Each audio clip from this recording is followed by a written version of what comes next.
당내 논란, 민주당 내에서도 이 당원권 강화를 가지고 좀 논란이 있습니다. 최근에 민주당이요, 당원권 강화 또 이 대표 사퇴 시한 등과 관련된 당규의 개정을 추진하겠다고 밝혔죠. 그런데 이에 속도를 내던 민주당에 갑자기 제동이 걸렸습니다.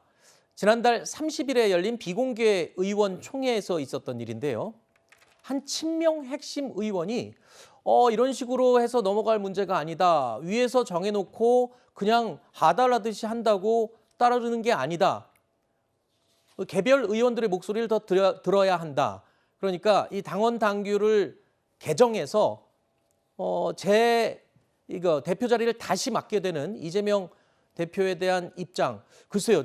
또 이 사람들이 친명으로 유명한 의원들의 모임이거든요. 그래서 이게 뭐지? 당연히 찬성할 줄 알았는데 이견을 냈단 말이에요. 이건 어떻게 해석을 하면 되나요? 7인회에서 나온 얘기잖아요. 저걸 가지고 무슨 친명계 내부의 견제 심리 그런 얘기가 나오는데 저는 그런 거 아니라 그냥 이재명 체계를 공고히 하기 위한 명분이라고 생각을 하거든요. 그래서 저는 저렇게 목소리가 나오는 게 친명 핵심이 저런 얘기가 나오는 게 어떤 당내에서도 다른 목소리가 나온다 이런 거를 명분을 삼는 거지 이걸로 견제하는 목소리가 나왔다 이렇게 단정할 수는 없다고 봅니다. 알겠습니다. 얘기를 들어보면 결론적으로는 뭔가 명분을 쌓기 위한 글쎄요 이런 표현이 맞을까요? 약속 대련일 수도 있다. 뭐 명분을 강화하기 위한 그런 표현일 수도 있다. 이런 지적을 지금 해주신 건데 당 내에서는 어떻게 보시나요? 그냥 표면적으로 봤을 때는 지금 너무 독주를 하니까 같은 친명들도 이거 너무하다 이런 의견이 아닌가라는 이 의견이거든요. 그렇습니다. 왜냐하면 일반적인 공식상 보면요. 만약에 약속 대련을 하면 이건 정치적인 리스크도 너무 많고요. 이 변수 통제가 안 되기 때문에 이 민주당 내에서도 이재명 대표 체제를 뭐 옹이하기 위한 당원 당규다 이 부분과는 변론으로 하더라도요. 이게 내부의 어떤 민주주의 절차에 맞는 것인지에 대한 문제의식이 있는 게 사실이기 때문에 약속 대련이라고 보기는 어려울 것 같습니다. 이를테면 당원 당규 바뀌는 부분을 하나씩 좀 분별해서 볼 필요가 있을 텐데 당대표직에서 대선에 나가는 사람은 1년 전에 사퇴를 해야 되죠. 그런데 이제 거리시, 대통령의 거리시 등 상당한 이유가 있으면은 그 조항을 적용하지 않기로 하는 거. 제가 알기로는 국민의힘에는 비슷한 유형의 어떤 당규가 있는 것으로 알고 있습니다. 그렇기 때문에 이 부분을 손질하는 것, 거기에는 오케이가 되더라도 이를테면 원내대표를 선출하는데 그리고 국회의장 후보직을 선출하는데 당원의 의견을 20% 받는다.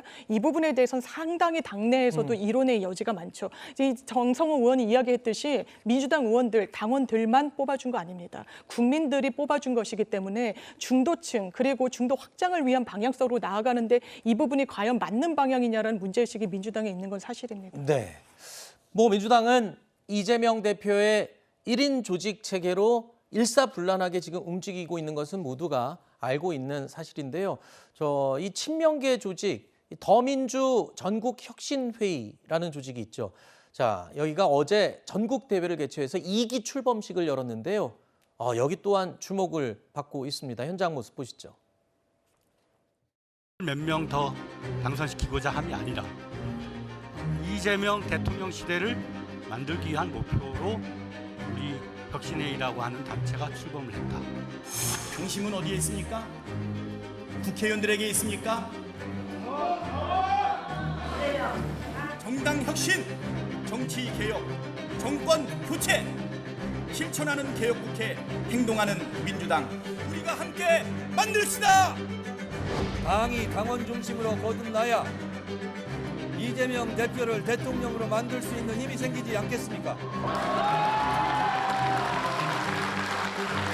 당원이 주인되는 정당, 이것이 정권 교체의 지름길이라고 저는 생각합니다.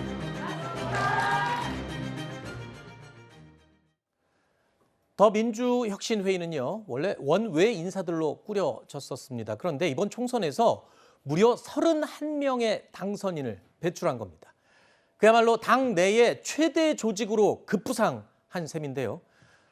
민주당 의원 모두 171명인데 이 가운데 4분의 1 가까운 41명이 혁신회의 소속으로 분류가 될 수 있습니다. 자, 이 정도면 앞으로 이재명 대표가 대권 가도를 가는 데 있어서 뭐 1인 체제뿐만 아니라 아주 탄탄한 이 뒷받침하는 세력이 되지 않을까 이런 주목을 받고 있어요. 네, 당내에서 지금 이 혁신회의 멤버 중에 그러니까 1기 혁신회의 멤버 말고 2기에 새로 들었는데 새로 가입한 네. 그러니까 현역 의원들이 있거든요. 그러니까 지금 뭐 41명까지 이제 전체 규모가 한다고 하는데 사실상 최대 개파가 된 거죠. 그렇죠. 그리고 특히나 지금 아까 화면에서도 나왔지만 김우영 의원이 이재명 대통령 시대를 만들기 위한 모임이다, 단체다 이런 이야기까지를 해서 사실상 뭐 이재명 대표를 위한 그런 조직처럼 보입니다. 그런데 이제 뭐 예전에는 이게 원외로 이루어져 있어서 굉장히 뭐 약간 강성 목소리를 냈지만 네. 사실은 지금 이제 약간은 개파색이 였거나 약간 중립적인 분들도 많이 이제 새로 가입했거든요. 네. 그래서 저는 뭐 1기 혁신회의 때처럼